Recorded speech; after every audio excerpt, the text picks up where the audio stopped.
Hello, beautiful souls.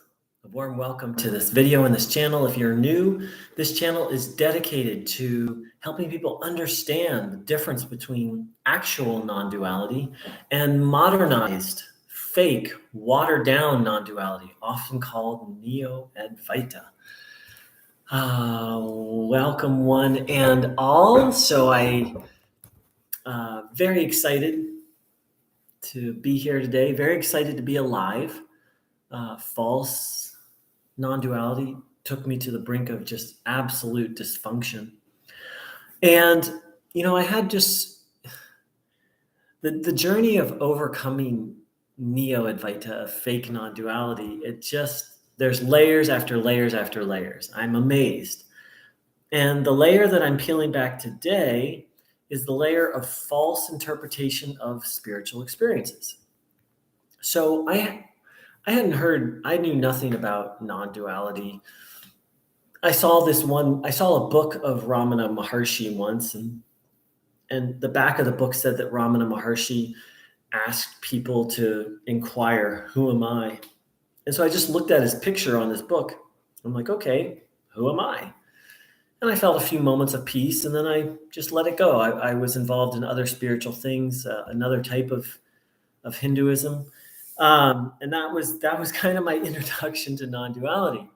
But fast forward about 7 or 8 months later, I ended up moving to a spiritual community, which was a radical Neo-Advaita community. Nothing exists. Nothing is happening. You don't exist. The physical world is an illusion. All of that. And but it didn't start that way. So I went there, and day one, I was kind of like, I don't know what this is. And they didn't start with those teachings, by the way. And day two, I kind of, learned a little, hung out a little bit, but I was like, I don't know what this is. Day three, I started talking to one of the senior members, and I was like, well, I've got some questions, and this doesn't seem right. And the teacher said, when are you going to open up? And I was like, what? But something within me that grabbed my mind. And I was like, okay, I'm going to open up. And I did. And I had a profound spiritual awakening. When I say profound, for almost 2 months, I was in a nonstop state of bliss, endless energy, endless joy, very strong, powerful awakening experience. And so what I did was I assumed that everything these people were teaching me was true. It seems a little logical, like, hey, I came to this community and they helped me have this profound experience, so what they're teaching must be true. Well, I was wrong. What they were teaching was not true. It was very delusional. The 2 months of bliss wore off it was two great months, and then it wore off. And then I spent all my time trying to recapture it, just utterly convinced that what they were teaching was true, and desperate.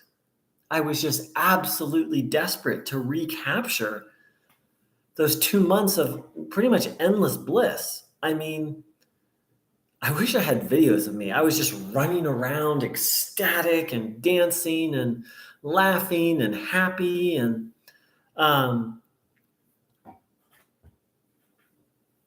actually, as I think about it, the loss of that was heartbreaking. And so that was a very, very dramatic experience. But I think pretty much everyone who gets involved with Neo-Advaita has some flavor of that. You might not have 2 months of nonstop bliss. Maybe you'll have a day or an hour or a week or a couple of weeks where there's just kind of like nonstop peace and flow. And so then you think, well, this teaching must be true.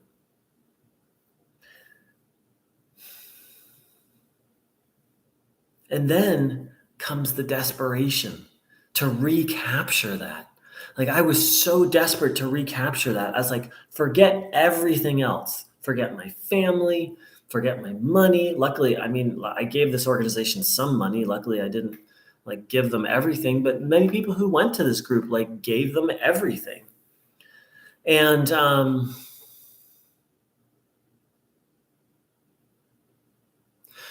because the thing is spiritual pleasure is always going to be is it's like it's our deepest yearning. You know, in traditional non-duality, they talk about we all want ananda, and ananda can be translated as different ways: peace, joy, bliss, love, some mysterious combination. But it's wonderful. It's unspeakably, even if it's not as intense as what I was talking about. Ananda, spiritual pleasure, is amazing. And it's so, once you get there, it's effortless and it's intoxicating. And I was literally, I gave my mind away out of desperation. I gave my discernment away because I started off being like, this doesn't seem quite right. Something's not quite right here. But after that experience, I was just desperate for more. And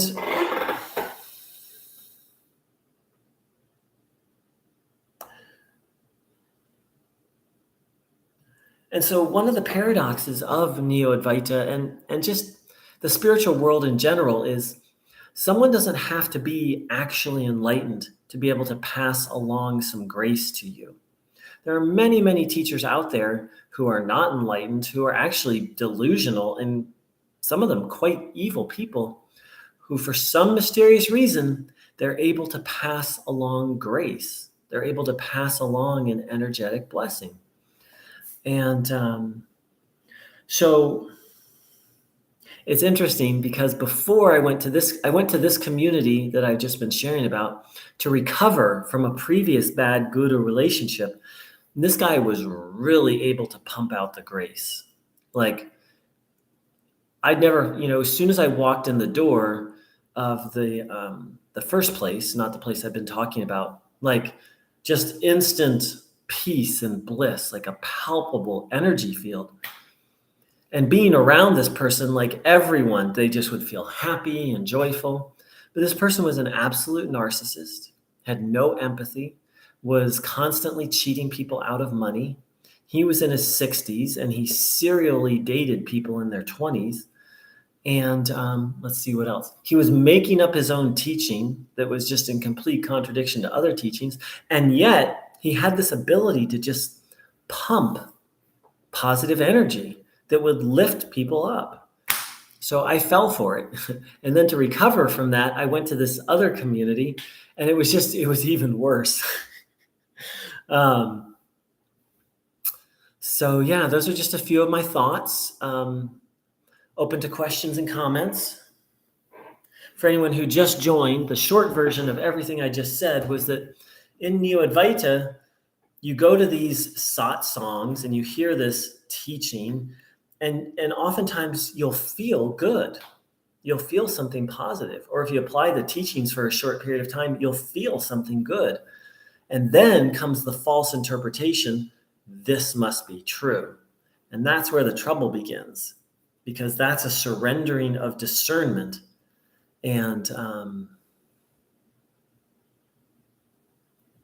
once discernment goes, it's like once you've tasted some of the bliss and once discernment goes, you're like caught in a trap. And it's not an easy process to extricate oneself from. All right, last call for questions or comments.